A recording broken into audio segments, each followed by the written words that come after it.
I, 23F, live at home. I am in grad school and work part-time plus intern at an office. I graduate in June and I've been applying to jobs as much as I can so I can finally move out. My sister, 20F, also lives at home but is doing school online and doesn't work. I try to help with chores around the house as much as possible, although it's difficult since I leave the house early in the morning and come home late at night. Last week, I came home and there were clean dishes in the dishwasher. I said I'm gonna take a quick shower then empty the dishwasher, and my dad went on a rant about how I'm useless and never help around the house and that my sister is always the one doing everything. I explained that I do help and that just because they haven't seen me help doesn't mean that I don't. He asked me to give him an example and I told him that I took the garbage out the night before. The conversation escalated to him saying that I should shut up and not argue any longer because he can easily make me homeless if he wanted to. I said okay and went upstairs. The next morning while everyone was still asleep I packed my things and left, and I've been sleeping in my car for a week and taking showers at my gym. Later in the day after I left, my parents called and my mom texted me asking where I am when I didn't come home when I was supposed to.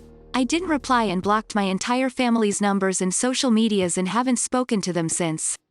They have been calling and texting my friends asking them where I am. I haven't told any of my friends that I'm sleeping in my car, so I got very confused texts from friends asking me what's going on and why my parents are asking where I am and if I'm safe and okay. I told my closest friend that I left home and that I'm safe and let her know to tell my parents that I'm fine, but I have no desire to speak to them anymore. They've been begging my friend to disclose my location and asking her to ask me to allow them to speak to me. I went to my friends yesterday and she told me that what I did was awful and that I should speak to them. I told her that they threatened to make me homeless, so I left by my own volition, but she's insisting that making them worry about my safety is a horrible thing to do, but I honestly think I just gave them what they asked for. They wanted to get rid of me, so I left. Aita for leaving and refusing to communicate with them? Next story. My ex-husband and I divorced 4 years ago because he cheated. He had an affair baby, Juniper, 3 off, with the other woman, but Juniper's mom passed away when she was 1 yo. Aside from my ex-husband and his family, she doesn't have anyone else because her mom grew in the system. He and I have 4 kids, Joshua 20M, Cassidy 16F, Nate 11M and Jacob 8M. When we divorced, Joshua cut him off and Cassidy followed him soon after. They don't visit him anymore and has never met Juniper. He has always blamed me for that because I kept his children away. He might be an awful husband and partner, but he's an awesome dad, I'll give him that much. Nate and Jacob still visits him and are close with his baby. I tried once to take the 3 of them out when she was younger, but it wasn't for me. I know she's blameless, but I can't separate her from my ex's betrayal. So no, every time I picked Nate and Jacob up I try not to engage much. If she says hi, I say hi back. If she waves, I do too, but nothing more. Now, every time I pick them up, she starts to mumble, "Mama, Mama." I've tell her things like, "No Juniper, I'm not your mom. Call me my name." I'm fine with that. Last time she actually ran at me calling me mama and began to cry when I didn't pick her up and took her with me. Listen, I don't think my ex is telling her to call me mom, but that's how Nate and Jacob acts, especially Jacob. He runs at me saying, "Mom, Mom," and hugs me, so I guess she's copying his behavior. Yesterday my son spent Easter with my ex's family, and Juniper ran at me again. I said hi and my ex asked for a second, which I said yes. He basically told me that seeing me picking the boys up, being affectionate and loving with them is confusing and hurting Juniper. She's a baby and she doesn't understand what's happening. So he asked me if I could just take her with me for a few days like I do with the boys and maybe, over the time, let her call me mom. I said absolutely no, that I'm sorry for Juniper, but that I won't be playing mom with her and that I'm only keeping a relationship with both of them because of our sons. He called me heartless and pointed out how she cries when I leave without her, but I said that it wasn't my problem and that he should deal with that. He later sent a video of Juniper crying by the door and said, "I hope you're happy, so." Aita? I mean, I know it's not her fault, but isn't mine either. Next story. The backstory. My husband and I have always had joint accounts, and up until last year when our 3rd child was born, we made about the same amount of money. We made the decision that I would leave my FT job and work PRN so we could avoid the costs of daycare. This has cut my income in half. In addition, last year my husband started running a successful eBay store. He opened a separate account that I have no access to at all, and he started taking extra money from his paychecks each week and depositing it into that account as well. He uses that money on whatever he wants. I manage our finances, budget and pay all of our bills. I don't have a separate personal account, so all of my money is poured into our mutual accounts and he can see all of my spending. I keep spreadsheets that he has full access to but never looks at. We have savings and basically no debt aside from a mortgage and my students' loans. And now, I am a very active jiu-jitsu competitor and go to tournaments frequently. I would probably call BJJ an expensive hobby. The last few weeks several entry fees came due at once totaling close to $600. I have always cleared with him that I am going to do a certain tournament before I sign up and then I build the fees into the budget. This was no different.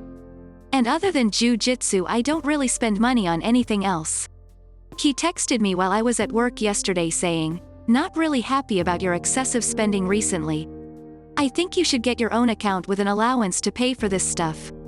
This was shocking to me because this has never been a problem until yesterday and I've never spent so much money on BJJ that we can't save or pay our bills. Then he told me that he bought a car a few weeks ago with his personal funds. I feel like he is trying to control me and financially edge me out of my hobby that he knows I love. I can give myself an allowance out of each of my paychecks, but I make a lot less money than him and pretty much all of it goes to bills, so it would take me longer to save for each tournament and I would have to do way fewer per year. If I want to do jiu-jitsu, I have to rely financially on him to do so, and again, it's never been a problem until yesterday because up until last year I made just as much money as him.